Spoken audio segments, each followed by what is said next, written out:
मुंशी प्रेमचंद द्वारा लिखित रचनाओं की श्रृंखला में उनके लोकप्रिय उपन्यास प्रतिज्ञा का 13वां अध्याय। वाचन सोनिया अडवाणी का है। बाबू दाननाथ के स्वभाव में मध्यम न था। वह जिससे मित्रता करते थे उसके दास बन जाते थे, उसी भांति जिसका विरोध करते थे उसे मिट्टी में मिला देना चाहते थे। कई महीने तक वह कमला प्रसाद के मित्र बने रहे। बस जो कुछ थे कमला प्रसाद थे, उन्हीं के साथ घूमना, उन्हीं के साथ उठना बैठना। अमृत राय की सूरत से भी घृणा थी। उन्हीं की आलोचना करने में दिन गुजरता था।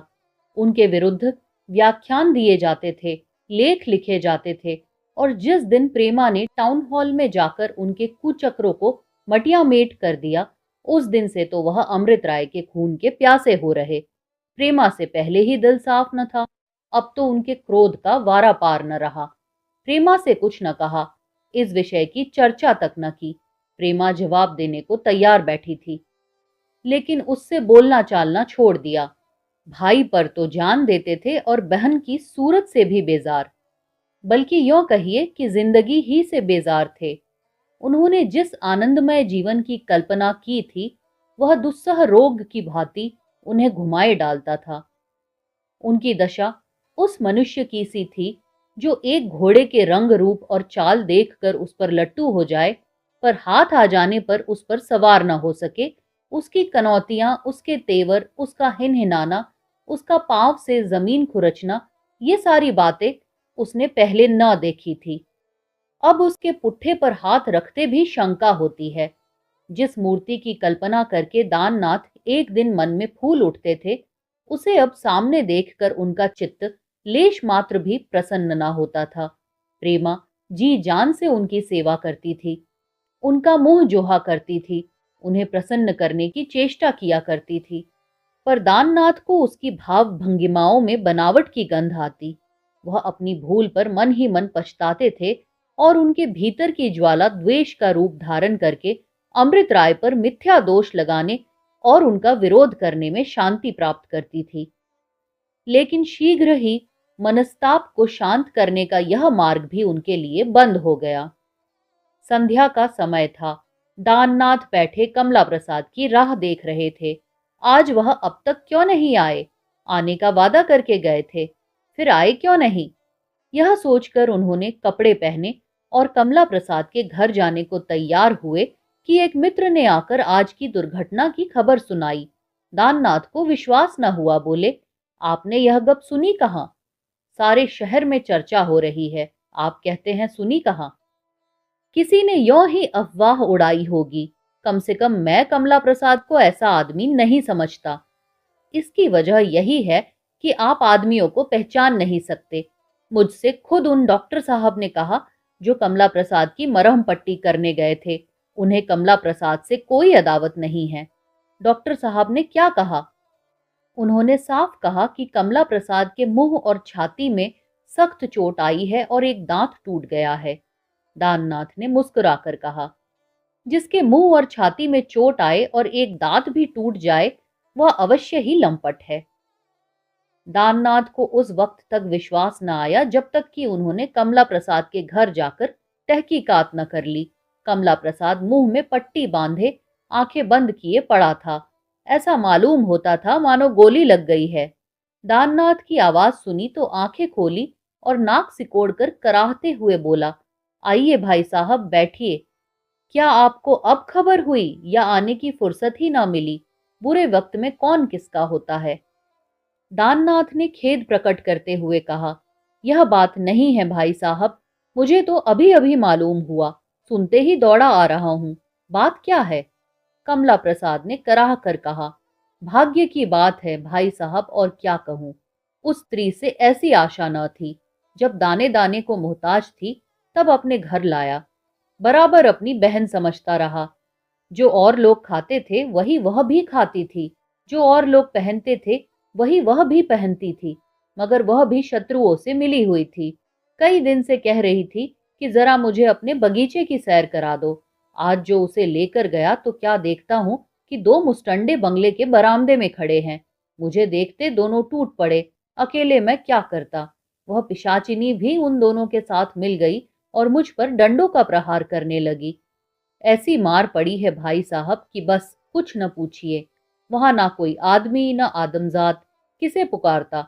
जब मैं बेहोश गिर पड़ा तो तीनों वहां से खिसक गए। दाननाथ ने एक क्षण तक विचार में डूबे रहने के बाद पूछा, बाबू अमृत राय का स्वभाव तो ऐसा नहीं है। हाँ, संभव है शहदों की शरारत हो। भाई साहब, आदमी के भीतर क्या है इसे ब्रह्मा भी नहीं जान सकते। हमारी आपकी हस्ती भी क्या है, साधुओं के भेष में बहुधा दुष्ट। सहसा लाला बद्री प्रसाद ने कमरे में कदम रखते हुए कहा, जैसे तुम खुद हो। शर्म नहीं आती, बोलने को मरते हो। तुम्हें तो मुंह में कालिक पोत कर डूब मरना चाहिए था, मगर तुम जैसे पापियों में इतना आत्माभिमान कहाँ। तुमने सच कहा कि बहुधा साधुओं के भेष में दुष्ट छिपे होते हैं। जिनकी गोद में खेल कर तुम पले, उन्हें भी तुमने उल्लू बना दिया। मुझ जैसे दुनिया देखे हुए आदमी को भी तुमने बुत्ता दिया। अगर मुझे मालूम होता कि तुम इतने भ्रष्ट चरित्र हो तो मैंने तुम्हें विष दे दिया होता। मुझे तुम्हारी सच्चरित्रता पर अभिमान था। मैं समझता था तुम में चाहे कितनी बुराइयां हों, तुम्हारा चरित्र निष्कलंक है। मगर आज ज्ञात हुआ कि तुम जैसा नीच और अधम प्राणी संसार में न होगा। जिस अनाथिनी को मैंने अपने घर में शरण दी, जिसे मैं अपनी कन्या समझता था, जिसे तुम अपनी बहन कहते थे, उसी के प्रति तुम्हारी यह नीयत। तुम्हें चुल्लू भर पानी में डूब मरना चाहिए। उसने तुम्हें मार क्यों न डाला, मुझे यही दुख है। तुम जैसे कायर को यही दंड उचित था। दाननाथ ने दबी जबान से पूछा, भाई साहब का ख्याल है कि अमृत राय।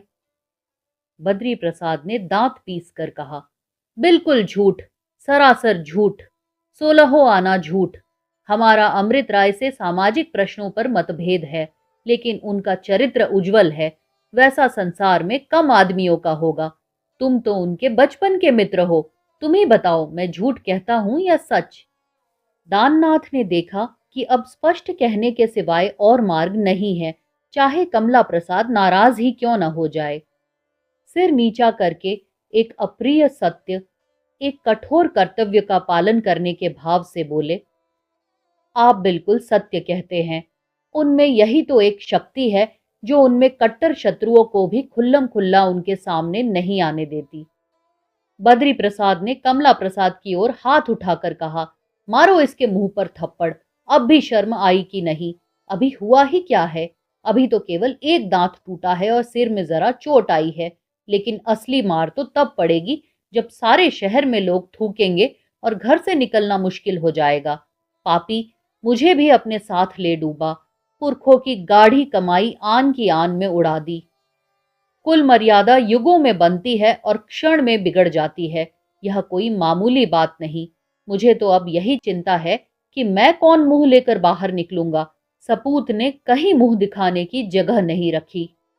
यह कहते हुए लाला बद्री प्रसाद बाहर चले गए। दाननाथ भी उन्हीं के साथ बाहर निकल गए। कमला प्रसाद आंखें बंद किए चुपचाप सुनता रहा। उसे भी कुल मर्यादा अपने पिता ही की भांति प्यारी थी। बेहयाई का जामा अभी तक उसने न पहना था। प्रेम के क्षेत्र में अभी यह उसकी पहली क्रीड़ा थी और इस पहली ही क्रीड़ा में उसके पांव में ऐसा कांटा चुभा कि कदाचित वह फिर इधर कदम रखने का साहस भी न कर सके। मगर दाननाथ के सामने वह फटकार ना सुनना चाहता था। लाला बद्री प्रसाद ने उसे केवल फटकार नहीं सुनाई, उसे झूठा और दगाबाज बताया। अपनी आत्मरक्षा के लिए उसने जो कथा गढ़ी थी उसका भांडा फोड़ दिया। क्या संसार में कोई पिता ऐसा निर्दयी हो सकता है? उस दिन से कमला प्रसाद ने फिर पिता से बात न की। 14वें अध्याय के लिए देखिए मेरा अगला वीडियो। नमस्कार।